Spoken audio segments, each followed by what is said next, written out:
우리 출애굽기를 먼저 한번 봅니다. 출애굽기 12장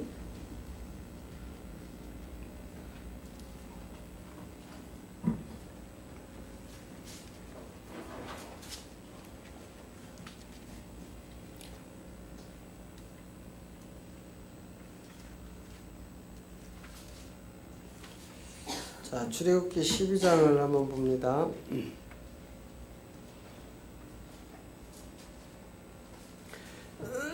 1절부터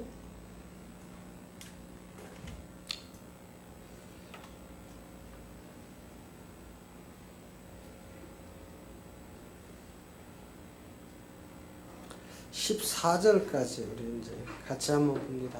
출애굽기 1장 12장 1절부터 14절까지 같이 읽습니다.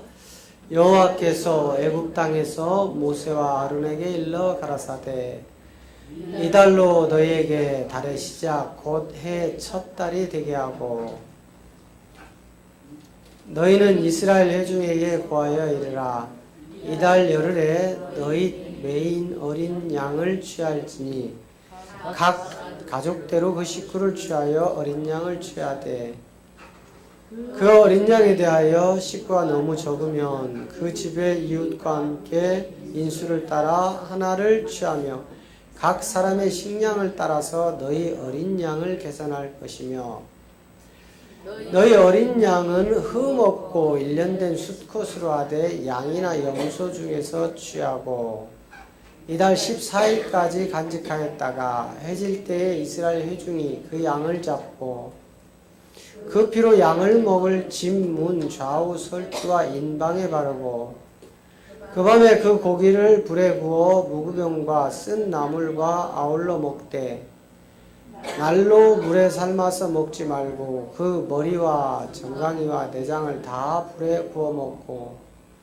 아침까지 남겨두지 말며 아침까지 남은 것은 곧 소화하라. 너희는 이것을 이렇게 먹을지니 허리에 띠를 띠고 발에 신을 신고 손에 지팡이를 잡고 급히 먹으라. 이것이 여호와의 유월절이니라. 내가 그 밤에 애굽 땅에 두루다니며 사람과 짐승을 물어나고 애굽 나라 가운데 처음 난 것을 다 치고 애굽의 모든 신에게 벌을 내리리라. 나는 여호와로라.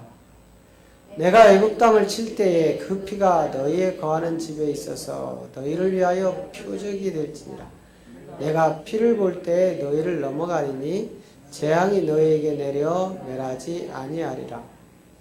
너희는 이날을 기념하여 여호와의 절기를 삼아 영원한 규례를 대대에 지킬지니라. 아멘. 이스라엘 백성을 이제 하나님의 경륜 속에서 그 70인을 데리고 그 먼저 파송했던 그 요셉의 그 애굽 땅으로 내려보냅니다. 이것은 이미 창세기 15장 13절에서 아브라함에게 예언되어 있던 그 내용이 응해지는 장면입니다. 그러면 왜 하나님이 이 아브라함에게 네 민족이 400년 동안 이방이 객이 돼서 그들을 섬기고 그들은 너희를 이제 핍박할 거라는 그 말씀을 하셨는지. 그래서 이 70인의 수가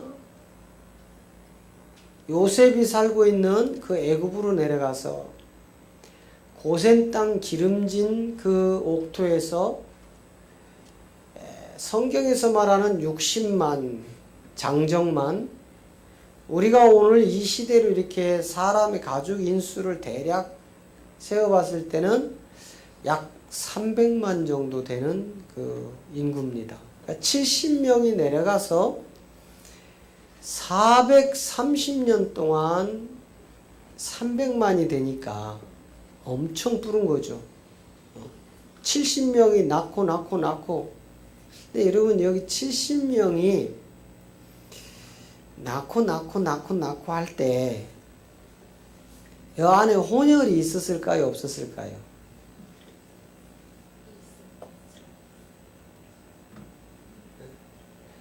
여러분, 야곱의 12 아들이 야곱이 열렬히 사랑하여 그 아내를 만들고자 했던 라헬이라는 그 여인의 순수 혈통이 아니란 말이에요. 거기에는 라헬이 들고 있던 몸종도 있었고, 또 원치 않게 7년 동안 봉사했더니 떡하니 외삼촌이 레아를 갖다 먼저 줘버려요. 언니라고 해서. 그래서 또 그 레아의 또 종들이 있고, 이렇게 해서 12 아들이 만들어졌는데, 이 12 아들을 통해서 이제 12 지파가 만들어지는데, 요 70명이 애굽으로 내려가서 이 요셉을 통하여 고센 땅의 그 기름진 옥토에서 430년 동안 무려 약 300만 이상이 되었단 말이에요. 성경에서는 남자들, 장정들, 군에 갈 수 있는 나이, 건장한 청년들만 60만이라고 했거든요. 근데 이렇게 300만이라는 대군이 만들어지고, 300만이라는, 그래서 이제 곧 출애굽을 이제 해야 되는데, 왜 그들이 애굽으로 내려가야만 했고, 또 거기서 300만이라는 엄청난 후손이 한 나라를 형성할 정도로 그렇게 커졌는데, 왜 그곳에서 나와야만 했는지, 이것이 이제 성경의 비밀이라는 거죠. 그래서 특히 마태복음 22장 29절 가면, 우리 한번 읽어봅니다. 마태복음 22장 29절 가면, 자, 예수께서 대답하여 가라사대 너희가 성경도 하나님의 능력도 알지 못하는 거로 오해하였도다 그래요. 지금 이 시대가 하나님의 능력도 성경도 몰라서 오해하는 시대다 이 말이에요. 전지전능한 하나님을 마치 우리의 이 육체를 가지고 그 전지전능성을 연구하고 노력하고 개발하여 지식층들이 만들어낸 하나님을 우리 기독교가 지금 섬기고 있다 이 말입니다. 하나님이 원하시는 그런 삶을 살아가야 되는데, 지극히 인간적인 하나님을 지금 섬기는 게 기독교예요. 그래서 우리 예수님이 오늘 또 지금 이 본문 말씀에도 보니까 13절에 가봐요. 출애굽기 12장 13절에 가면, 자 보세요. 내가 애굽 땅을 칠 때 그 피가 너희에 거하는 집에 있어서 너희를 위하여 표적이 될지라, 이렇게 되었단 말이에요. 저 애굽 땅을 칠 때에 그 피가 너희 집에 있어서 너희를 위하여 표적이 된다 이 말이에요. 이 표적이 도대체 뭐냐 이 말이에요. 자, 이거를 누가복음 2장 12절에서 이미 그 말구 위에 누인 그 아기가 표적이 돼버립니다. 자, 누가복음 2장 12절에 가면 너희가 가서 강보에 쌓여 구유에 두인 아기를 보리니 이것이 너희에게 표적이니라, 이렇게 되어 있어요. 이미 강보 위에 쌓여있는 아기 예수가 표적이라니까는요. 그래서 이거를 세례 요한이 요한복음 1장 29절에서 이 표적에 대하여 어떻게 얘기하냐면, 보라, 자 시작, 이튿날 요한이 예수께 자기에게 나오심을 보고 가로되 보라, 세상 죄를 지고 가는 하나님의 어린 양이로다, 이렇게 되어 있어요. 이 표적이 바로 하나님의 어린 양인데, 여러분 우리는 이미 에베소서 3장 9절이 이야기하는 하나님 속에 감추고 있는 이 비밀한 경륜을 못 드러낸다면, 이것은 사람이 연구하고 노력하고 기도하고 사람이 공부해서 만들어내는 지극히 인간적인 하나님만 믿고 가는 종교로 빠질 수밖에 없습니다.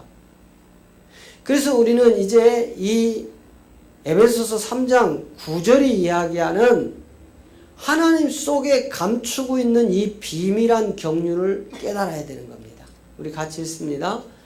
영원부터 만물을 창조하신 하나님 속에 감추었던 비밀한 경륜이 어떠한 것을 드러내게 하려 하심이라. 영원이란 천지창조가 있기 전에 시간이 흐르지 않는 하나님 자신을 얘기하는 거예요. 그 하나님 속에 감추고 있었던 비밀이 있었는데 이걸 모르고 인간이 신학을 공부하고 인간이 노력하고 연구하고 개발한 하나님은 지극히 인간적인 하나님에 불과하다 이 말이에요. 그래서 저 전능하신 하나님이 이 땅에 말구 위에 그 강보 위에 쌓인 아기라는 표적으로 오시는 겁니다.